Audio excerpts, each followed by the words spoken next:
Bisa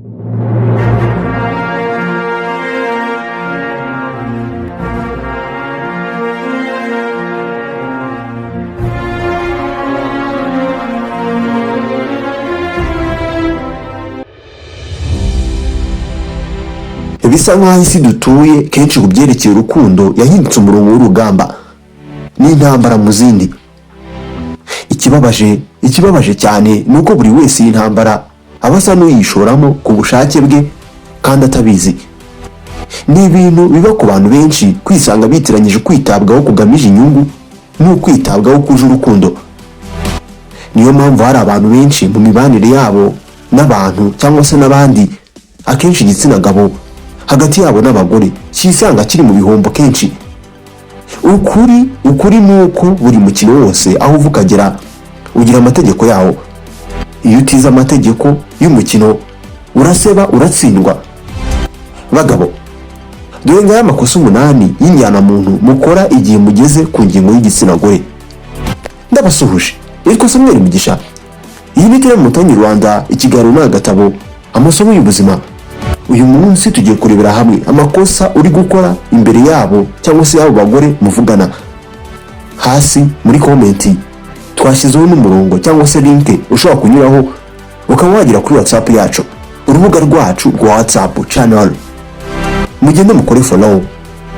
Twivuga ko buri abagore ushobora kubyanga cyangwa se ukabyemera, abagore urabakeneye, barakuzengurutse nanonaha.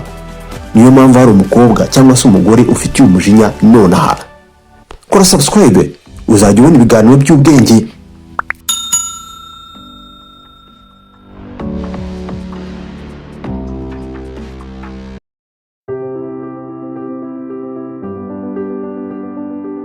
Gukoreshwa ibintu by'indengakamere ubikoreshejwe n'umugore, ibi ni ibintu bigaragara nko gutanga imbaraga zawe ukazitanga ku buntu. Hari ibintu byinshi ushobora gukoreshwa n'umugore akabona ko mu by'ukuri atari urukundo rwabigukoresheje, ahubwo haciye bugufi by'agasuzuguro.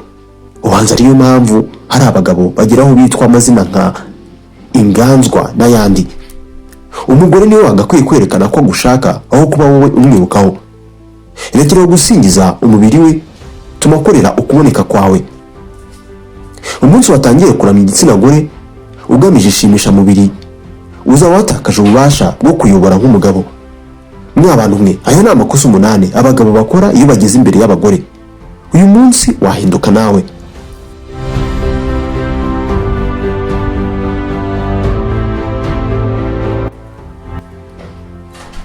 Ntuzigere na rimwe uryamana n'umugore w'undi mugabo.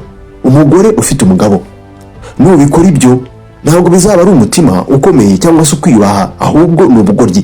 Ibi birasa naho uri kwishyiraho urupfu rwawe ugamije twishimo twagaye gato. Uri gushyira mu matsa amahoro yawe, ukwishyira ukizana kwawe, izina ryawe ndetse ahubwo n'ubuzima bwawe. Ibi byose ikibabaza kurusha ibindi nuko ubu bikora wishyira mu kaga hejuru y'umutungo w'undi mugabo, undi mugore. Abagore utakwishingikirizaho bari hano hanze ku isi baruzuye. Ntugakore ikosa wangiza ubuzima bwawe biruka ku rubuto rwabuzanyijwe bafite. Icyiza ni ukuba ku murongo, discipline. Irindi kosa abagabo bakora ni ugusaba ko bazashyingiranwa n'umugore bapfukamye ku mavi hasi, gutera ivi, guporopoza, niko mubyita mwebwe. Buretse nyuma y'akaruhuko gato reka tuze turebe impamvu.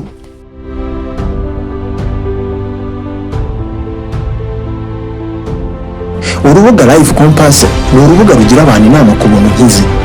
Life Compass Rwanda, ushobora gukanda kuri link nashyize munsi y'iyi video no muri comment, ubundi ukabasha kuba wagisha inama ku byerekeye urukundo, ubuzima, amafaranga ndetse n'imibereho.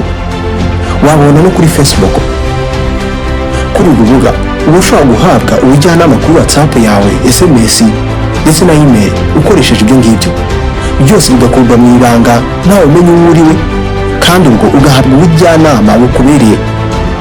Life Compass, habwa inama y'umunsi ku gihe, wirinda ko inshuti zawe zigushyira hanze cyangwa se zazagushyira hanze nyuma y'uko wazisangiza amabanga yawe. Umugabo ubundi apfukamira Imana yonyine cyangwa se ababyeyi be bamubyaye. Ureka abagore. Urukundo ntirusaba gukuruza inda hasi ngo bagukunde cyangwa se bakunde bagukunde. Kwicisha bugufi. Hagarara wemye saba ko bakubera umugore ufite icyizere aho gusabiriza. Umugabo nyawe ntabwo ajya yigera yinginga umuntu ngo bikunde ngo avuge yego mumbere umugabo.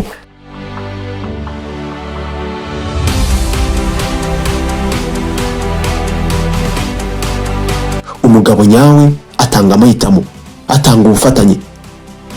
Niba uwo mukobwa abona bigusaba kwigaragaza ngo akunda kwemerera avuge yego ngo mubane, uko ni ugutera ivi.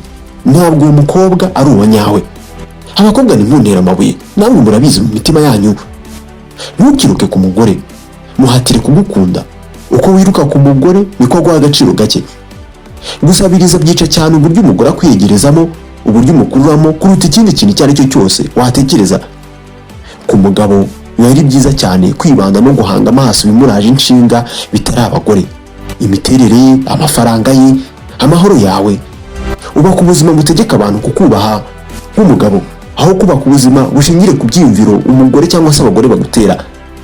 Iyo uri igihembo ku bandi, abantu baragukorera ngo bakunde bakubone. Tugeze kuri 5. Ntuzigire wibeshya ko umugore atakwangiza. Nujya muri Bibiliya yera, icyo ni igitabo cy'Imana, uzagenda ubaze Samusoni, genda ubaze Adamu. Muri Bibiliya mu Itangiriro, umugore wahiswemo nabi ashobora gutura hasi umugabo w'umunyembaraga ku buryo atazongera guhaguruka. Kwiyegereza umuntu umwe gusa utari uwa nyawe bishobora gushyira iherezo ku bwami bwawe, intego zawe ndetse n'ahazaza hawe. Ntuzigire na rimwe ufata umuntu ushobora gukoresha amarangamutima yawe anakina nayo ngo umufate nk'umuntu uraho ngo wumve ko ntacyo yagukoraho.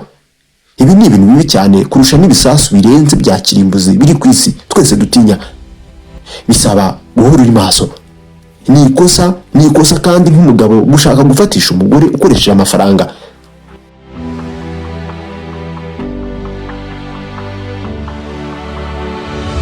Igihe amafaranga ari bwo buryo bwawe, ikintu ushobora gukora cyonyine ni ugukurura abazi kuyarya, abakumunga. Niwifata ukagura ukwitabwaho, bizagusaba gukoresha cyangwa se gukomeza kwishyura mu gihe uzaba ukeneye ko uwo mugore akuguma iruhande.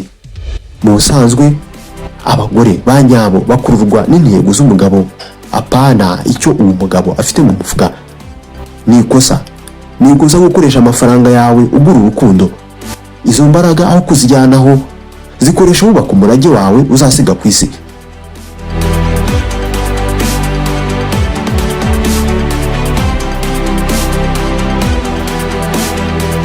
Irindi kosa, ntukigire witiranya kuguha umwanya ngo ubyitiranye n'urukundo. Akwandikira buri munsi, buri gihe araseka cyane iyo umuganiriza, ndetse n'iyo umwandikiye asubiza ubutumwa bwawe. Ibi ntuzigire ubyitiranya, ntabwo bivuze ko agushaka. Abagore bazi gukoresha gutanga umwanya wabo mu gutuma bagukoresha ibyo bashaka bo.